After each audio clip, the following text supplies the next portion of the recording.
All right, my friends, how are you today? Aaron here, bringing your daily horoscope for July 16th, Thursday. All right. What an interesting couple of days we've had, right? With this whole Chiron-Mars conjunction, moon moving through Taurus. It's been a really interesting couple of days. I feel like the universe has really been testing us. And now the moon has moved over into Gemini, okay? Slowly creeping up on Venus, but it won't connect with Venus until about 3 in the morning on Friday, or on the 17th, rather, our time, Eastern Daylight Time, Eastern Standard Time. So there's no real conjunction happening, no real opposition happening here with the moon. No real square happening with the moon today. So the moon is slightly free, slightly, okay? And we're going from this place of stability, okay, and all of this healing stuff, and now, again, like what we value, right? How do we value? What do we value with our lives? Again, this was a little test going on where we're moving forward, and if we're doing the work.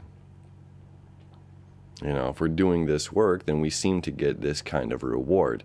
And now the moon does create these sesqui-squares to Saturn, to Pluto, and to Jupiter, all up here in Capricorn, right? A little Capricorn stellium. We got a little Gemini stellium, okay? Now these two do not see eye to eye with each other, okay? This is kind of an all over the place. It's witty, it's quick, it's ruled by Mercury. So it's very fast connection, very fast, witty conversations that we can expect to have over the next couple of days. Okay, again, leading up to this Venus connection that's happening here on Friday, but that doesn't happen today. So there's leading up to it, and while we're leading up to it, we have these sesqui-squares. Okay, that's why a sesqui-square, again, that's the somebody in your blind spot over here. That's the edge you can't scratch. That's it's something that is a nuisance within our environment that we cannot seem to figure out how to work it, how to create an ease of it. So it's like this nagging feeling that's going on. Okay, so our emotional moon says, like, well, we got to look at all these options, we got to look at all of these possibilities, we got to look at all these places, where my life could end up, or how I want to tackle a subject, or tackle a certain thing going on within my life.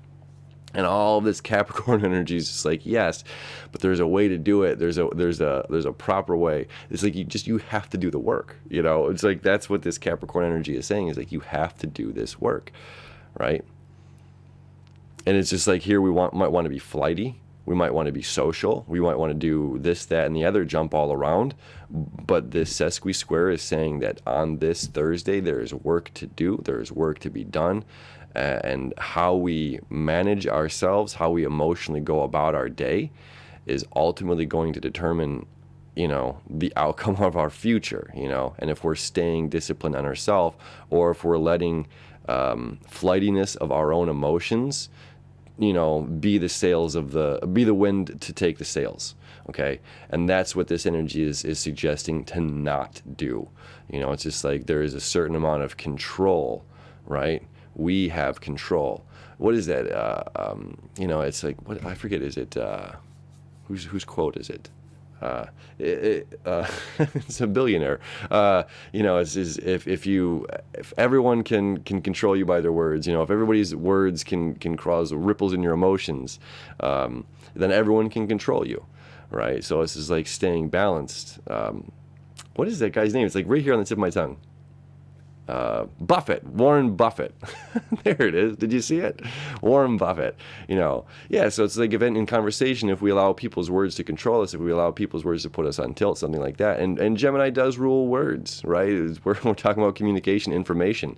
And so it's just like, are we allowing other people's words to put us on tilt and get us knocked off? Are we allowing things, situations, anything that comes up in the day that's not according to schedule, according to plan, that comes up, and that throws us off of our game to where we get side railed and we can't, stay focused on the end objective. This is saying, like, stay focused on that objective and not to allow ourselves to get emotionally thrown off or swept away by, drama or something somebody else has to say. You know, it's like this great control in the breath. And then we still have that septile between Saturn and Neptune, between Neptune and Uranus. All right, semi-sextile between, look at that, semi-sextile between Chiron and Mars and Uranus. Okay, so we're still moving forward with this healing stuff. Okay, Venus here, sextile to Chiron and to Pluto, to Mars here. All right, the moon as well, both of those coming into an effect today. So this is still continuation of this healing aspect that's been going on since Monday, Tuesday. All right. And just allowing these connections to come in, right? Again, this is a day that just don't get thrown off. And even the sun here is doing the same thing. This is about our emotions and also creating these oppositions to Pluto, being caught between Saturn and Pluto, saying this is pressure the universe is putting on you to create the change in your life that you need. Okay? We're going to be feeling this pressure today. There's no question about that, because the universe wants us to create change. Gemini is all about change. Okay? Creating the change and staying disciplined and focused and not allowing ourselves to emotionally get thrown off by anything that doesn't go along with our day. Okay, because we will, you know, still continue to have this release as well with Mars and Chiron, septile to the South Node, and we're gonna find, and that's what it is. It's like there's gonna be a sense of ease that once, you know, the little, you know, Chihuahua starts barking at us, if it's the boss, if it's whatever it is, if it's whomever, you know, the Chihuahua. So if this energy is kind of getting at you, and you're able to maintain yourself, stay grounded, stay firm, not allow, you know, to get upset, to get knocked over, whatever. And when this happens, when we handle this in a different way than we normally do, and we stay grounded and balanced, that's what this is all about. Mars conjunct Chiron, septile to the South Node, because it's like, wow, I didn't know I could handle the situation like that in taking this higher road path, right? I was able to switch it up. Okay, so that is our day. Very, very, you know, it's a great day, as always, as always. We're being tested this week, okay? But I know we will all prevail and come out on top and learning the lessons that we're supposed to learn. All right, so happy Thursday, my friends. Thank you as always. We will see you tomorrow.